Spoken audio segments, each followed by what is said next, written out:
অনলাইনে দেখতে পাচ্ছি যে আমাদের দীর্ঘদিন রাজপথে লড়াই করা আমাদের রাজনীতিবিদ রুমিন আপাকে সাইবার বুলিং করা হচ্ছে, বিভিন্নভাবে কমেন্টে ওনাকে নিয়ে বাজে কমেন্ট করা হচ্ছে। আমি আহ্বান জানাবো এই ধরনের চর্চা থেকে আমাদের সবাইকে বেরিয়ে আসতে হবে।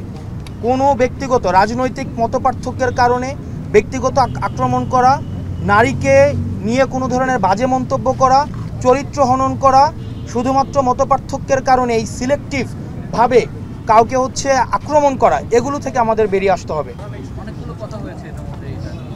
দেখেন, আমাদের গণতন্ত্রের মধ্যে মতপার্থক্য হচ্ছে গণতন্ত্রের শক্তি। এই যে ভিন্ন মত পোষণ হচ্ছে গণতন্ত্রের শক্তি। অন্যদিকে আমাদের পরশ্রীকাতরতা বা আমরা যেটিকে বলি কুৎসা, ব্যক্তিগত কুৎসা, তারপরে ভিন্ন মত দমন, ব্যক্তিগত চরিত্র হনন, এই বিষয়গুলো গণতন্ত্রের জন্য এগুলো শত্রু। আমরা চাই 5 আগস্টের পূর্বে যে ক্রিয়াশীল রাজনৈতিক দলগুলো রাস্তায় নেমে এসে ফেসিবাদের বিরুদ্ধে ঐক্যবদ্ধভাবে লড়াই করেছে, সেই রাজনৈতিক দলগুলো ঐক্যবদ্ধ থাকতে হবে পরবর্তী বাংলাদেশ যদি বিনির্মাণ করতে চায়। এবং 5 আগস্ট পরবর্তী সময়ে আমাদের যেই ফেসিবাদ বিরোধী রাজনৈতিক দলগুলোর মধ্যে যে ঐক্যের যে ফাটল ধরেছে, সেটি থেকে আসলে উপকৃত কারা হচ্ছে, কারা সেগুলোতে খুশি হচ্ছে। দেখেন, আওয়ামী লীগ ছাড়া কিন্তু সেটি থেকে কেউ বেনিফিটেড হচ্ছে না।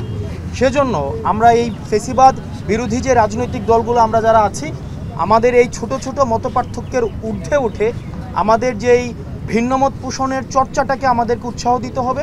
মোনালিসা হেভি ফ্লো 15 পিস প্যাকেটের সাথে 8 পিসের একটি প্যাকেট একদম ফ্রি। এবং আমি বাংলাদেশের সবগুলো ক্রিয়াশীল রাজনৈতিক দলকে আহ্বান জানাবো, বাংলাদেশের প্রশ্নে আমরা যেন ঐক্যবদ্ধ থাকি এবং আওয়ামী লীগকে যেন আমাদের এই বিভাজনকে আমাদের সুযোগ কাজে লাগাতে যেন আমরা কখনোই তাদেরকে স্পেস না দেই। 1 নম্বর বিষয়। 2 নম্বর বিষয়, আমি অনলাইনে দেখতে পাচ্ছি যে আমাদের দীর্ঘদিন রাজপথে লড়াই করা আমাদের রাজনীতিবিদ রুমিন আপাকে সাইবার বুলিং করা হচ্ছে, বিভিন্নভাবে কমেন্টে ওনাকে নিয়ে বাজে কমেন্ট করা হচ্ছে। আমি আহ্বান জানাবো এই ধরনের চর্চা থেকে আমাদের সবাইকে বেরিয়ে আসতে হবে। কোনো ব্যক্তিগত রাজনৈতিক মতপার্থক্যের কারণে ব্যক্তিগত আক্রমণ করা, নারীকে নিয়ে কোনো ধরনের বাজে মন্তব্য করা, চরিত্র হনন করা, শুধুমাত্র মতপার্থক্যের কারণে এই সিলেক্টিভভাবে কাউকে আক্রমণ করা, এগুলো থেকে আমাদের বেরিয়ে আসতে হবে। আমাদের মধ্যে মত পার্থক্য থাকবে, আমাদের ভিন্নমত থাকবে এবং সেগুলো গণতান্ত্রিক প্রক্রিয়ায় হবে এবং আমরা ফেসিবাদ বিরোধী রাজনৈতিক দলগুলো আমাদের এই ছোট ছোট পার্থক্য ভুলে গিয়ে আমরা একটা বেটার বাংলাদেশ আমরা গড়ে তুলব। এবং আমাদের এই জিনিসটাকে, আমাদের ঐক্যটাকে আমাদেরকে অবশ্যই ধরে রাখতে হবে, নতুবা আমাদের জন্য আমাদের এই ভিন্নমতকে, আমাদের এই ছোট ছোট এই যে আমাদের মধ্যে ভিন্নমত তৈরি হচ্ছে, সেগুলোকে আওয়ামী লীগ পরবর্তীতে কাজে লাগাবে।